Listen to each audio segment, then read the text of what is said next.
Presented by Ceramic Speed, part of the victory. Welcome back to Breakfast with Bob. We are at beautiful Legoland. We're brought to you by Ceramic Speed. And we're at Challenge Denmark, which is tomorrow. 8-time Ironman champion, the Honey Badger, Mary Beth Ellis, is in the house.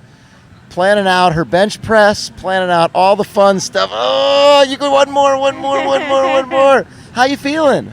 I'm just so excited to be here in Denmark. I've known Michelle and Klaus since I met them in 2012 at 70.3 Norway, and just have had such a great time spending time with her and Klaus. They're such great people. Bike bitch? And yeah. Michelle and Bike Bitch. Yeah, you know Bike Bitch. He's actually putting on the event, and just it seems like he's doing a great job, and so excited for tomorrow. The funny part is Michelle was telling me that I can't even call him Bike Bitch anymore because he keeps ruining my bikes. I can't let him touch them. He can't even change it. He can't do anything. I love that. So let's talk a little bit about you and coming from swimming, running, everything you've done, the 8 Ironman races, but you had a crash, and that took you back a ways. Yeah, 2013, I had a crash a month before Kona. Yep. And that was actually a year that was just had gone You were unbelievable. on fire. I won every race I entered that year before the crash. I had a bit of a slower start, but I raced 70.3 Florida, Ironman France, You won Ironman Alpe France. d'Huez, and Ironman Mont Tremblant. Yeah. So just one of those years where everything was kind of aligning to have the Kona of my life, and then a month out, I just was coming home later at night, and it had been raining all day. I missed underneath the puddle. There was a pothole, and next thing I know, I'm lying on the pavement, and one of the, you have a crash, and sometimes, I'm fine. You get up and get back on your bike. I just was laying there like I know I'd broken something. It was the kind of pain where. Oh. So that took you out for how long? I tried to come back for Kona, so I actually got back in the pool about 2 weeks after the surgery on my shoulder. I'd broken my collarbone and torn the AC ligament. So they went in and they scoped and also put the plate in. Yeah. And the recovery was fairly quick to get to a level where I could bike, swim, and run. But as far as competing at Kona, where everybody's in the form of their life, I wasn't there. And you can't go into that race unless you're 1,000%. Yeah, 180K on the bike, trying to put most of my weight on one arm just took a toll, and I got off the bike and couldn't even really walk, let alone try to run a marathon. Right. So, but 2014, second Ironman Asia Pacific Championship. So obviously you recovered well. Yeah, I that race was pretty good, and then I had a couple other decent races last year. I was pretty happy with 5th in 70.3 Worlds, and then I had top 10 in Kona and a top 10 in High V, but it just wasn't the results I was looking for. I definitely feel like I have potential to be a little more competitive, especially in Kona. I'd love to be in the mix So longer. you look at that variety. You're talking the 70.3 Worlds against gals who are just doing that. Then you're talking High V, which is an Olympic distance, right? And that's a different gals entirely. And then you're talking, top 10 Kona. Most people would look at that and go, that's a pretty good season. Yeah, I just think you know in your head what you're capable of, and I felt like I underperformed. Did you feel like you're training better than you're racing? I did. I felt like we really saw some indicators in training where I should have had a successful Kona, and I left that race feeling like I'd fallen short. Gotcha. Especially when you give up 30 minutes to the winner on the run. It was a death march, to say the least. The last, I got to the top of Palani on the way going out. And I was dead. Done. I didn't know how I was going to finish that run, and it was a bit rough. What's so hard is when it comes down to coaching, it's so much of it is somebody who can be a cheerleader, someone who totally knows you. You had great success with Brett Sutton and good success with Siri Lindley. You've gone back to Brett Sutton. And obviously, you're the type of person who knows herself so well because of your background as swimming and running. What led to the move back? I finished 70.3 St. George and had to take a look in the mirror. It wasn't the girls ahead of me are all amazing athletes, and it wasn't a bad race, but it just wasn't what I thought I was capable of doing. And you're talking about this year? Yeah, so okay. Just in May. And felt like I either needed to retire or make a change. It's just at the point where I wasn't enjoying racing. You know, I would get to halfway on the run and just be miserable. And if this is such a hard job that if you're not enjoying it, I love the training with Siri and the group, but it's just the races. I hated it because every race I felt like I just wasn't performing to where I thought I was capable. The hard part with racing, especially when you're talking about how many full Ironmans have you done now? Iron distance. Geez, probably like 14 or 15 14 now. or 15 Ironman races. I mean, that's a lot. And really, your 8 wins all came from 2011 till now. That's a lot of long distance racing and training in a short period of time. And in there, you had your bad injury as well.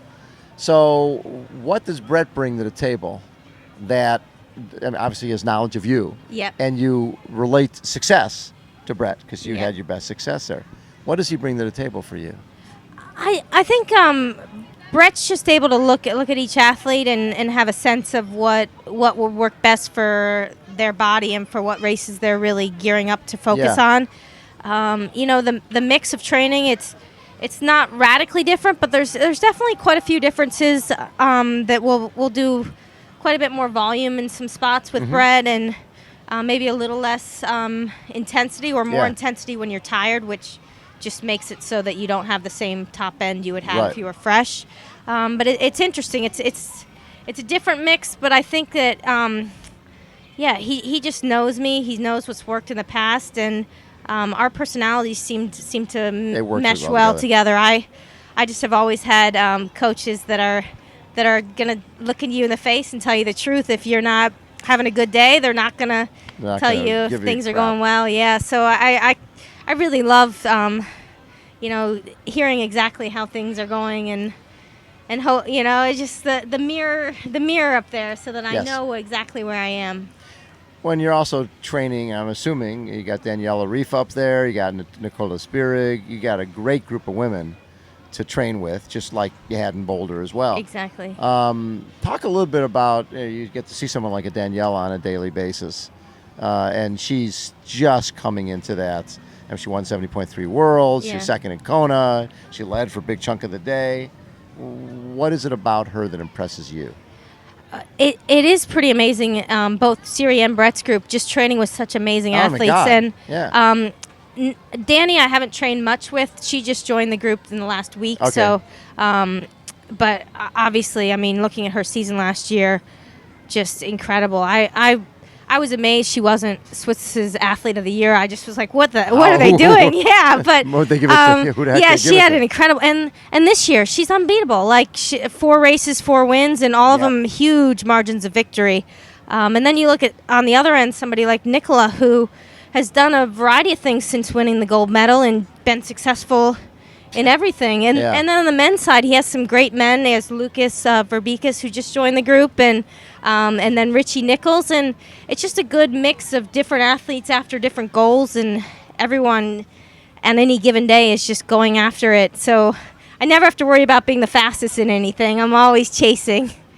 Yeah, I love the fact that in your background, you won draft legal races, second place at 70.3 Worlds.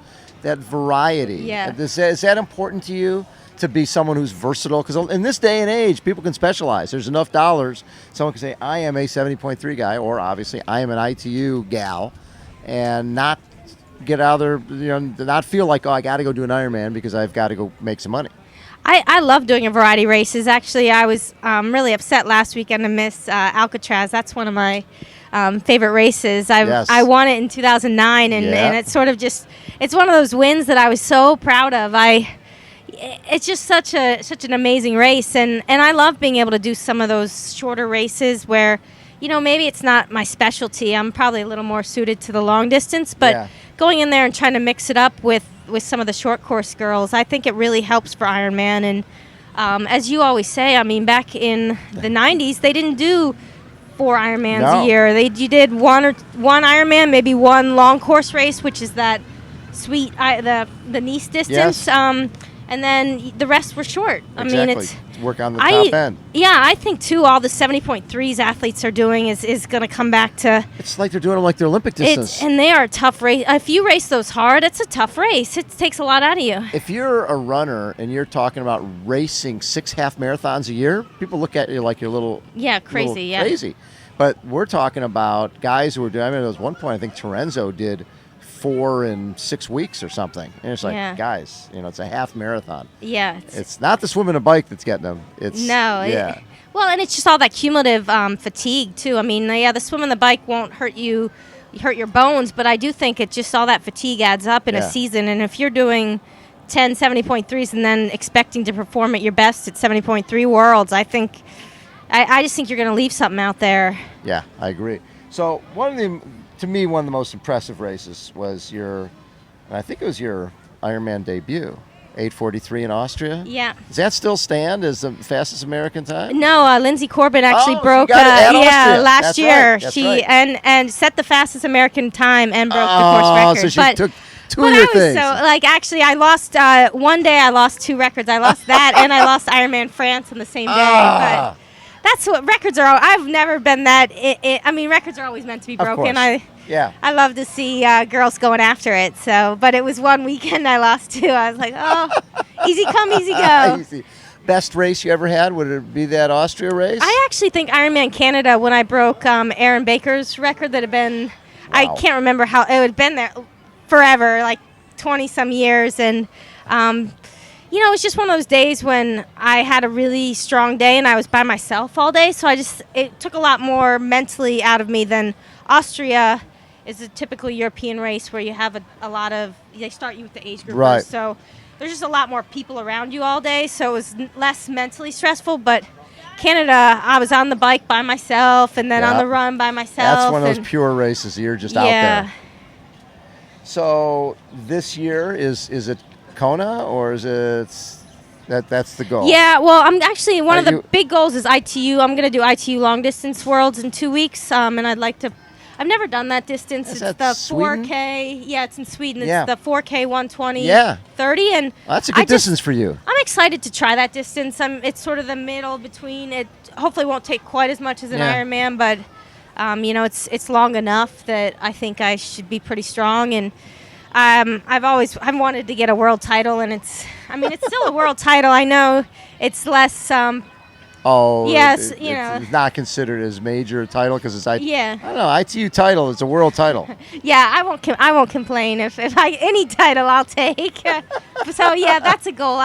I think there'll be some good girls, but we'll do our best and try to perform well there. When I look at the women's side of things right now, there are more. Women's fields, I think, are deeper than ever before. When you start looking at some of the ITU girls coming over, I agree. And people racing at different distances, how has the women's side of it changed since you've been involved? It's really exciting for me, especially in the 70.3 distance. When I started, I did my first 70.3s in 2008, and it was just a different race. I remember my very first one. I did Lake Stevens, and it was more of the longer distance girls. I think I had an 8-minute lead out of the swim, and there was no, I biked all by myself. I was like, I had no idea what I was doing. But I think now that, especially at a bigger championship race, that's not going to, you came out of the race in St. George with, 5 or 6 girls, and they're all just super strong swimmers, cyclists, runners. It's no weakness, and it's the level has really come up, especially as you see the ITU girls coming, and then with some of the Olympic non-drafting races going away, I think a lot of girls have been forced to move up to 70.3, which is sad, but at the same time, at least the 70.3s will benefit from some of that talent moving into those races. So what are you bench pressing right now? I think I could bench press you. Oh, like that. No, the only person I have to try to bench press is Michelle tomorrow. Yeah. So that's going to be a little bit of a battle. Of course, there's some other gals out there as well. Of course, there's always... there's always somebody. Yeah, there's always girls that you don't know until after the race, and you're like, oh, I should have known. But yeah, Michelle's going to obviously be very strong out there. Especially her home turf. She knows the course. She knows the course. She was only planning to do a relay. It says I basically found out like yesterday that she's doing doing a half. I had no idea.